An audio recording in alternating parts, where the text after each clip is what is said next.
பல காப்பியங்களை கண்டவள், கலை வளர்த்த தமிழகத்தில் தலைநிலத்தில் ஆள்பவள் நம் தாய்மொழி தமிழ். நீலகேசி கதையில் ஆடு பலி கொடுக்காமல் தடுத்தார் முனிவர். ஊர் மக்கள் தங்கள் ஊர் வழக்கத்தை எடுத்துச் சொல்கின்றனர். அதற்கு முனிவர் உயிர்களை பலி கொடுப்பது தவறாகும் என்றார். ஊர் மக்கள் பிடாரி தெய்வத்திற்கு பலி கொடுக்கவில்லை என்றால் அது தங்களை சும்மா விடாது என்றனர்.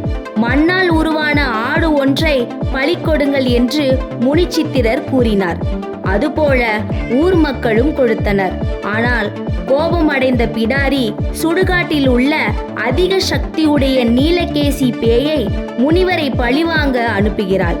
முனிவருக்கும் நீலகேசிக்கும் வாதம் நடக்கிறது. ஒரு கட்டத்தில் முனிவர் அவருடைய வாதத்தால் நீலகேசியை முழுமையாக மாற்றினார். ஒரு அறிவுரையும் வழங்கினார். அது என்னவென்று அடுத்த பதிவில் பார்ப்போம். வாழ்க தமிழ்.